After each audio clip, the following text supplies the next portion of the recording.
you both play real people. I mean, that's a challenge in itself. How did you go about trying to embody them? I'll come to you first. Studying, watching a lot of video, listening. I'd listened to Emily's audiobooks, so she read her own audiobook of the book that she published, and so it was listening to that at first, getting a handle on the rhythm and, you know, all those things that you start to do, and watching behaviour with her BIC pen and how she walks and all that kind of stuff. So it's a lot of that kind of study. Was there any kind of mannerisms that you picked up on, like little quirks, things she does?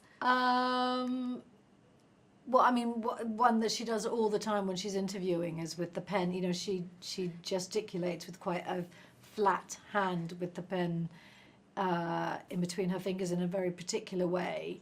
And she, you know, has a tendency to, I haven't thought about this for a while, she turns her head down and looks up, and she does. True, Yeah, she's the queen of the head down. The head I think it's very funny. Funny in a good way. Yeah, it works. It does. It How works. about Sam? I mean, you were her, I feel.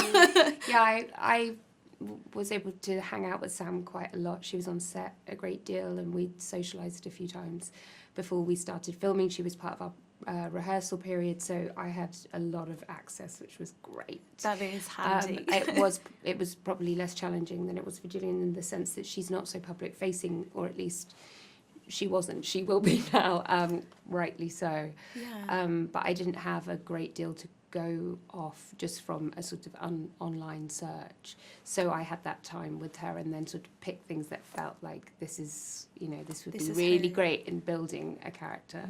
Yeah. When we talk about this, it's a lot about the art of interviewing, I guess, and like here we are. This is actually only my 4th junket ever, so I would love to know if, especially, well, both of you, do you have any like tips that you learned about interviewing through doing this? Help me. What I learned from Sam, even though she isn't doing the interview, she's booking the guests, but she's still very much, it's the sort of art and dance of negotiation, which I suppose is similar for a journalist, you know. And I learned from her is that you don't have to be super steely and cold and elusive and frightening to get that stuff. I mean, sometimes you can be, and I think for someone like Emily that was critical, but in getting him on side, getting Andrew on side, I imagine came from a lot of her warmth, good nature, lack of judgment. There's something sort of unreadable about what she thinks about people, and I think she learnt that from her days as a criminal barrister. There's a sort of like kind poker face. Yes. And so I guess I learnt that skill set from her, that you can be warm and get what you want. Absolutely. One of the things that I found fascinating in the script was they spent 3 days kind of locked up rehearsing, as you'll see in the film. We see a little bit of that, but rehearsing how to answer, what kind of questions, when to lean in, when to be on the back foot, when to be on the front foot, how much to press before he, and so much of their consideration was, in this instance, the kind of person that he was, what his upbringing would have been, what he would be used to hearing from other people, if he's used to just being agreed with all the time, how does that then impact the kinds of questions that you ask and how you ask them?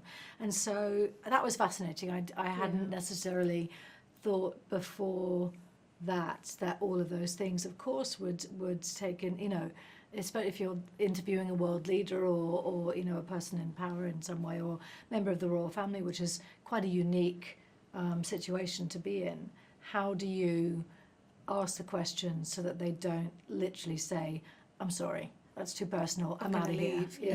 Yeah. It's a talent. Absolutely. Well, I wish I had 60 minutes with you guys, but I only have 5, so thank you so much for speaking with me. Thank you. Bye. Good luck with it all. Bye. Thanks,